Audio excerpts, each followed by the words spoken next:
आसनसोल के सितला इलाके में स्थित भाजपा जिला पार्टी कार्यालय में आज पार्टी की तरफ से एक बैठक का आयोजन किया गया।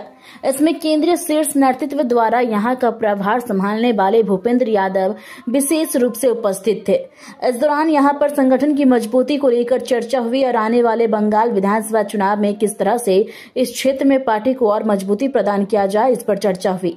बैठक में पश्चिम बर्धमान जिले के तमाम बड़े भाजपा नेता उपस्थित थे।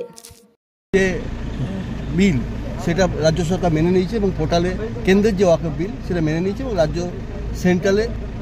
সেন্ট্রাল পোর্টালে সেটা তুলবে, সেটা তারা জানিয়েছে। আমি প্রথমে কথা হচ্ছে ওয়াকফ বিলটা কি আছে এটা অধ্যয়ন করা উচিত। কোথাও কোনো ইয়েতে ছিনিয়ে নেওয়া কিংবা করা এসব কিছু ছিল না।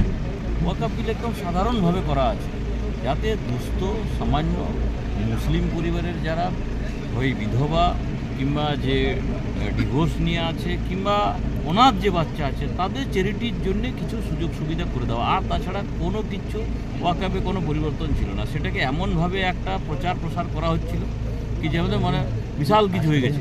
আমরা যদি দেখি তাহলে এই ওয়াকফে আপনার যে বোর্ড আছে সেই বোর্ডের যারা যারা যুক্ত আছে এমন বহু লোক আছে যারা মানে আপনার ধরুন বিঘার পর বিঘা জমি দখল করে রেখেছে। এটা কারা?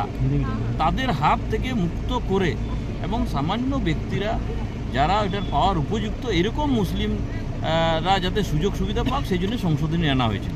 মানতে বাধ্য আছে, কারণ পার্লামেন্ট সেটাকে চর্চা করে আর এনেছে। পার্লামেন্টে সবাই ভাগ নিয়েছিল এবং সেখানে চর্চা করে ভোটাভুটির মাধ্যমে এসেছে। এটা নতুন কোনো বিষয় নেই। এটাকে কি আছে শুধুমাত্র ভোট ব্যাংকের স্বার্থে মমতা ব্যানার্জি অ্যান্ড কোম্পানি সেটাকে অপপ্রচার করছিল, যেটা মানুষ মেনে নেয়নি এবং তাকে নিজেও বাধ্য হলো মানতে থাকছে। আজকে